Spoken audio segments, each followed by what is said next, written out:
Son un grupo de 5 seres misteriosos enviados a la Tierra Media para contrarrestar la amenaza de Sauron. Aunque para los hombres parecían simplemente ancianos, su verdadera naturaleza era mucho, mucho mayor. Hoy en Nerd of the Rings Español cubrimos la forma y los poderes de los Istari. El Heden Istarion, un término quenya que significa la Orden de los Magos, fue formado en Valinor por los Valar, quienes habían percibido los primeros indicios de Sauron de nuevo en la Tierra Media. Mucho de este relato se encuentra en el capítulo sobre los Istari en Cuentos Inconclusos. Manwë, el rey de los Valar, convoca un consejo donde se decide enviar 3 emisarios. El Vala Aule eligió a uno de sus propios Maiar, Curumo. Orome nombró al Maya Alatar y Manwë pidió al Maya Olorin ser el tercero. Olorin inicialmente no deseaba ir pues temía a Sauron. Manwë insiste en que es precisamente por esa razón que debe ir. Pero los 3 se convertirían en 5, ya que Alatar lleva consigo a su amigo Palando. Mientras tanto, Yavanna, la bala de todas las cosas que crecen, rogó a Curumo que llevara con él a uno de sus Maiar, Eowendil. Así serían estos 5 Maiar quienes se convertirían en los Istari y harían el viaje a la Tierra Media a petición de los Valar. Con el consentimiento de Eru, enviaron miembros de su propia alta orden, pero revestidos de cuerpos como los de los hombres, reales y no fingidos, sujetos a los temores, dolores y fatigas de la tierra, capaces de sentir hambre y sed y de ser asesinados, aunque debido a sus nobles espíritus no morirían y envejecían solo por las preocupaciones y trabajos de muchos años. Y esto hicieron los Valar deseando enmendar los errores del pasado, especialmente al haber intentado proteger y aislar a los Eldar con su propia fuerza y gloria totalmente revelada. Mientras que ahora sus emisarios tenían prohibido revelarse en sus formas majestuosas, o intentar dominar las voluntades de hombres o elfos mediante una exhibición abierta de poder, sino que, viniendo en formas débiles y humildes, se les ordenó aconsejar y persuadir a hombres y elfos hacia el bien, y buscar unir en amor y comprensión a todos aquellos que Sauron, de surgir nuevamente, trataría de dominar y corromper. Aunque es bien conocido que Tolkien escribió sobre la llegada de los magos a la Tierra Media en el año 1000 de la Tercera Edad, sus escritos posteriores indican que los 2 magos azules, Alatar y Palando, llegaron mucho antes.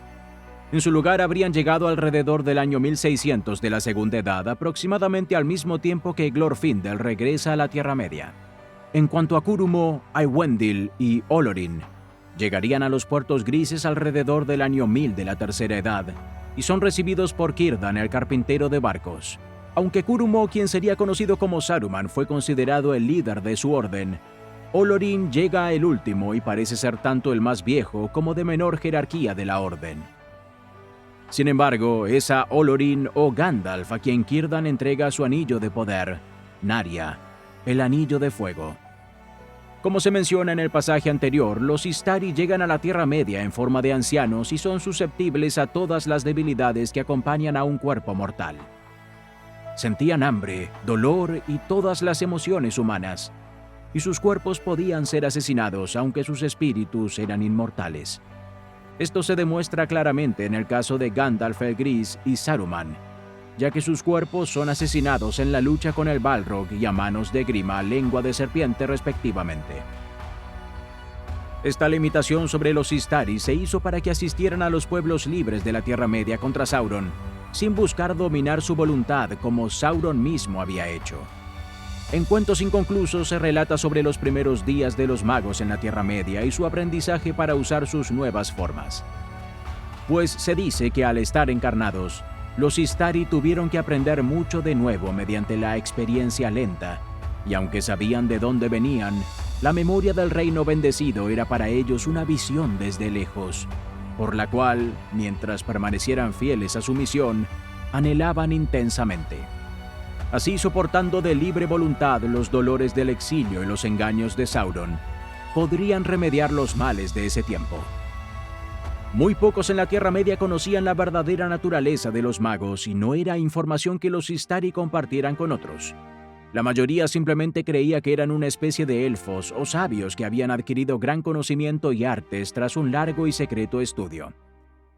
En el apéndice B, aprendemos que solo 3 en la Tierra Media conocían la verdad sobre los magos. Nadie sabía en ese momento de dónde provenían, salvo Círdan de los puertos. Y solo a Elrond y a Galadriel les reveló que habían venido del otro lado del mar.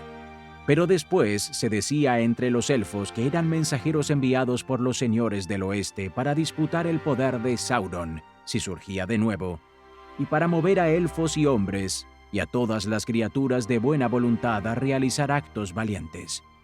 En la semejanza de hombres aparecían, viejos pero vigorosos, y cambiaban poco con los años y envejecían lentamente aunque sobre ellos recaían grandes preocupaciones. Gran sabiduría poseían y muchos poderes de mente y mano. Largas fueron sus jornadas y viajaron de un lado a otro entre elfos y hombres, y conversaron también con bestias y aves. Habiendo cubierto su forma, pasaremos a lo que aquí se menciona brevemente, sus poderes de mente y mano. La magia de Tolkien, incluida la de los Istari, es misteriosa y no tiene una estructura rígida o reglas, lo que los fanáticos de la fantasía llaman un sistema de magia blanda.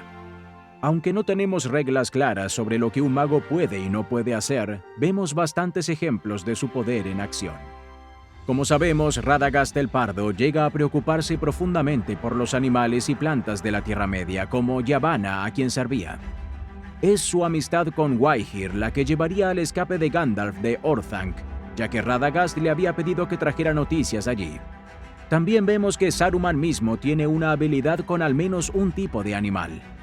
Los Crevain eran grandes aves parecidas a cuervos nativas de las tierras de Dunland y el bosque de Fangorn, y los usaba como espías contra la comunidad del Anillo. Concentrándonos un momento más en Radagast, Gandalf nos dice que es un maestro de las formas y los cambios de tonalidad. Aunque tonalidad puede parecer un significado claro para la variación de color, Tolkien utiliza estos mismos términos al describir a los Valar. Ahora los Valar tomaron para sí forma y tonalidad, y porque fueron atraídos al mundo por el amor a los hijos de Ilúvatar, por quienes esperaban, tomaron forma de esa manera que habían contemplado en la visión de Ilúvatar.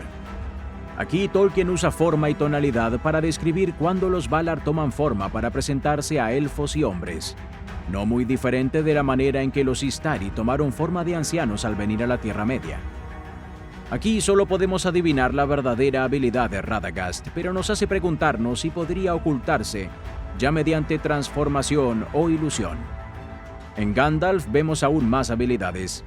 Vemos cómo repele a los Nazgûl desde Amon Sul con una luz y una llama no vistas desde los faros de guerra de Amon Sul de antaño.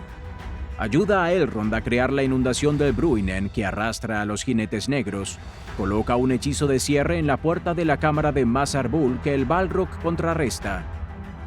Y cuando golpea su bastón en el puente de Khazad-dûm, una gran llama se eleva y, como sabemos, el puente mismo se rompe. Este es solo uno de esos momentos en que las habilidades de Gandalf con el fuego y la llama entran en juego. Otro ejemplo de esto es cuando la comunidad es atacada por wargos antes de su llegada a Moria. Vemos a Gandalf manejar el fuego de manera fantástica, incluyendo encender la última flecha de Legolas mientras vuela por el aire y mata al jefe wargo. Es posible que tal habilidad con el fuego sea asistida por la posesión de Gandalf de un anillo de poder. También en la comunidad del anillo, Gandalf muestra cuán amenazadoramente sobrenatural puede llegar a ser su presencia e implica que puede volverse mucho peor. «Bueno, si quieres mi anillo tú mismo, dilo», gritó Bilbo. «Pero no lo obtendrás. No regalaré mi precioso, te lo digo». Su mano se dirigió al pomo de su pequeña espada. Los ojos de Gandalf brillaron. «Pronto será mi turno de enojarme», dijo. «Si dices eso de nuevo, lo haré. Entonces verás a Gandalf el Gris desenmascarado». Dio un paso hacia el hobbit y pareció crecer alto y amenazante. Su sombra llenó la pequeña habitación. También se insinúa que Gandalf tiene algún nivel de lo que podríamos llamar poderes telepáticos. Después de que Frodo despierta en Rivendell, Gandalf le dice que habló mucho en su sueño y que no fue difícil para el mago leer su mente y memoria. Otro caso viene después de que la comunidad presume muerto a Gandalf tras su caída. Descubrimos mucho más tarde en la historia que cuando Frodo se pone el anillo en Amon Hen, fue la voz de Gandalf la que le dijo que se quitara el anillo. Y Gandalf dice que en ese momento, me senté en el lugar alto y luché con la Torre Oscura, implicando que estaba en una batalla de mentes con Sauron a pesar de estar a cientos de kilómetros de distancia. En el retorno del rey, Gandalf emite un rayo de luz blanca cuando rescata a los soldados de Gondor del ataque de los Nazgûl alados.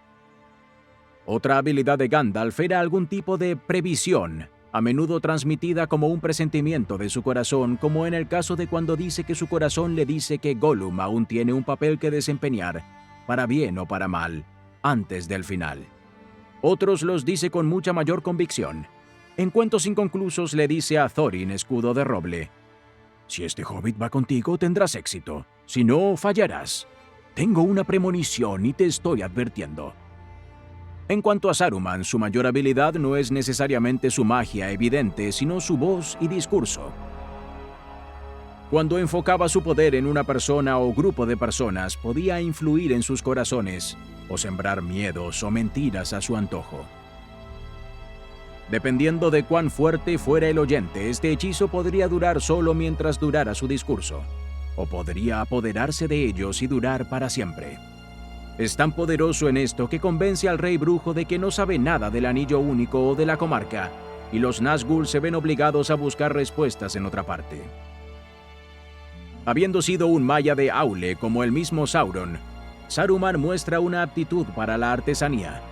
Crea el fuego explosivo que los Uruk-hai usan en el abismo de Helm, e incluso la raza de los Uruk-hai, aunque no original de Saruman, es replicada en las profundidades de Isengard por él. Saruman también poseía un gran conocimiento, especialmente de los anillos de poder, y su artesanía lo lleva hasta el punto de intentar forjar su propio anillo de poder. Sin embargo, para ese momento el único con el conocimiento de cómo crear verdaderamente tal anillo era Sauron. Por lo que el de Saruman era probablemente similar en calidad a los anillos menores en lugar de uno de los 19. Saruman también parece capaz de dar gran velocidad y motivación a sus orcos a pesar de estar a una gran distancia, como lo demuestran los orcos que llevan a Merry y Pippin. También se nos dice que él establece su voluntad contra aquellos que pueden oponérsele en su dominio, implicando que su propia voluntad trabaja contra los tres cazadores. Una última habilidad de los Istari se presenta en la confrontación final entre Saruman y Gandalf. En un pasaje posterior de El Retorno del Rey, vemos que Gandalf es capaz de desarmar a Denethor de su espada con un simple movimiento de su mano. Pero cuando Gandalf, Theoden, Aragorn y su compañía llegan a Orthanc, vemos cuán grande puede ser el poder del Mago Blanco. El rostro de Saruman se volvió lívido, torcido de rabia. Rió salvajemente. Si deseas tratar conmigo, vuelve cuando estés sobrio. ¡Buen día! Se dio la vuelta y dejó el balcón. «¡Vuelve, Saruman!», dijo Gandalf con voz autoritaria.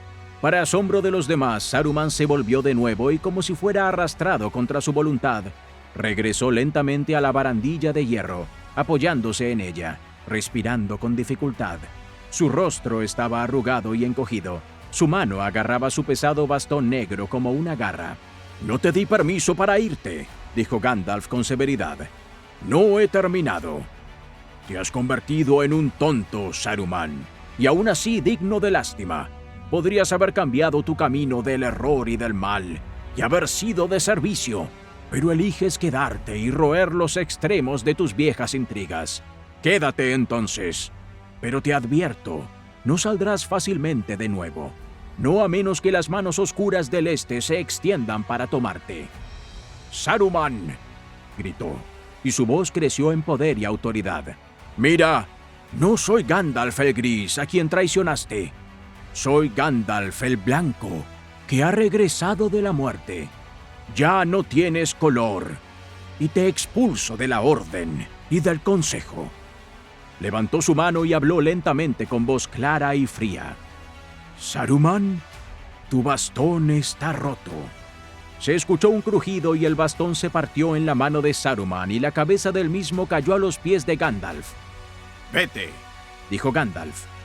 Con un grito, Saruman retrocedió y se arrastró lejos. Aunque misteriosos, Tolkien nos da muchas pistas y perspectivas sobre los Istari. No es de extrañar que estén entre sus personajes más intrigantes e inspiren tantas teorías. Seres inmensamente poderosos encargados de no usar todo su gran poder, sino de inspirar a otros a levantarse contra Sauron. En ellos vemos los caminos de aquellos que permanecen fieles a su llamado, aquellos que lo traicionan y quizás aquellos que se apartan de él por completo. Pero para más sobre sus historias individuales y las respuestas sobre sus destinos finales, realizaré videos individuales sobre cada uno de los 5 Istari, o magos de la Tierra Media.